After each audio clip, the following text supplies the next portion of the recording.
கர்த்தருக்கு ஸ்தோத்திரம். இந்த நாள் தேன்துளி நிகழ்ச்சியிலே உங்களை நான் மீண்டும் சந்திப்பதில் அதிக மகிழ்ச்சி அடைகிறேன். இந்த நாள் கர்த்தர் நமக்கு பெரிய ஆசீர்வாதமான காரியங்களை கொடுக்க வல்லவராயிருக்கிறார். அவரை நோக்கி பார்ப்போம். இந்த நாளுக்கான தேன்துளி வார்த்தை சங்கீதங்களின் புத்தகம் 18வது சங்கீதத்திலிருந்து சில வார்த்தைகளை நான் உங்களுக்கு சொல்ல விரும்புகிறேன். இந்த சங்கீதத்தை வேதத்தில் 2 முறை சொல்லப்பட்டிருக்கிறது. இது தாவீது சவுலுக்கு பயந்து அவன் ஓடிப்போகின்ற வேளையில் தேவனுக்கு முன்பாக ஏறெடுத்ததான இந்த சங்கீதம். அவன் எப்படி நெருக்கப்பட்டான், எப்படி காணப்பட்டான் என்பதை குறித்து மிக தெளிவாக சொல்லப்படுகிறது. இந்த நேரத்தில் 2-3 வசனங்களை படிக்கிறேன். மரண கட்டுகள் என்னை சுற்றி கொண்டது, துர்ச்சன பிரவாகம் என்னை பயப்படுத்தினது, பாதாள கட்டுகள் என்னை சூழ்ந்து கொண்டது, மரண கன்னிகள் என் மேல் விழுந்தது.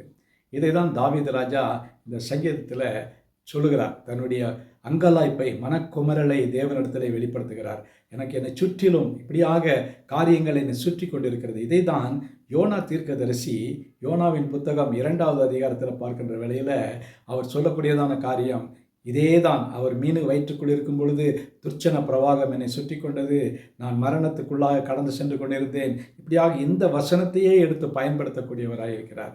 ஆகவே இந்த நாளில் கூட பார்க்கும் பொழுது அவர் சொன்னதான் 2 வார்த்தை தான்.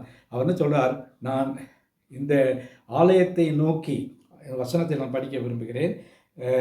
எனக்கு உண்டான நெருக்கத்திலே கர்த்தரை நோக்கி கூப்பிட்டு என் தேவனை நோக்கி அபயமிட்டேன். உமது ஆலயத்திலிருந்து என் சத்தத்தை கேட்டார். என் கூப்பிடுதல் அவர் சந்ததியில் போய் அவர் செவிகளில் ஏறிற்று என்று தாவீது ராஜா சொல்லுகிறார்.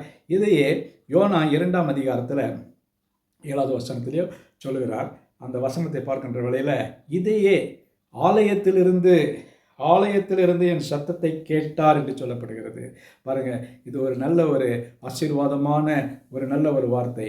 நம்ம எந்த நேரத்தில் ஆண்டவரை நோக்கி சூழ்நிலைகளின் மத்தியில் அவரை நோக்கி அபயக்குரல் எழுப்பினாலும், அவரை நோக்கி வேண்டுதல் செய்தாலும், விண்ணப்பங்கள் செய்தாலும், நம்முடைய நெருக்கடிகளை எல்லாம் எங்கிருந்து கேட்கிறான்னு சொன்னால் ஆலயத்திலிருந்து கேட்கிறவராயிருக்கிறார். பழைய ஏற்பாட்டிலே தேவனுடைய எருசலேம் ஆலயத்திலிருந்து அநேக காரியங்கள் நடந்ததை பார்க்கிறோம். அப்படியாக அங்கிருந்து இவர் கேட்டதாக தாவீதும் சொல்கிறார், யோனாவும் சொல்கிறார். ஆகவே நாம் அவரிடத்தில், அந்த ஜீவனுள்ள தேவனிடத்தில் அபயமிடுவோம். அப்பொழுது அவர் எங்கே இருக்கிறான்னு சொன்னார், ஆலயத்திலிருந்து நம்முடைய சத்தத்தை கேட்டு நமக்கு பதில் கொடுக்க வல்லவராயிருக்கிறார். இந்த நாளிலே அப்படிப்பட்ட தேவனை நாம் தேவனாக கொண்டிருப்பதற்காக நாம் அவருக்கு நன்றி சொல்ல வேண்டும். நல்ல ஆண்டவரே, இந்த நல்ல வேலைக்காக ஸ்தோத்திரம். எங்களுடைய நெருக்கடியான நேரங்களிலே, நாங்கள் பயங்கரமான சூழ்நிலைகளில் சிக்கி கொண்டிருக்கிற வேளையில் நாங்கள் ஏறெடுக்கிற விண்ணப்பங்களை கேட்கிற தேவனாயிருக்கிறீர். கேட்டு பதில் கொடுத்து விடுதலை கொடுக்கிற தேவனாயிருக்கிறீர். தாவீதை விடுவித்த தேவன், யோனாவை விடுவித்த தேவன், எங்களுக்கும் இருக்கக்கூடியதான எல்லா சிக்கல்கள், சூழ்நிலை ஆண்டவரே, எல்லா காரியங்களிலிருந்து எங்களை விடுவிக்க வேண்டுமா ஜெபிக்கிறோம். மீட்பர் இயேசுவின் நாமத்தில் ஜெபிக்கிறேன் நல்ல பிதாவே. ஆமேன், ஆமேன்.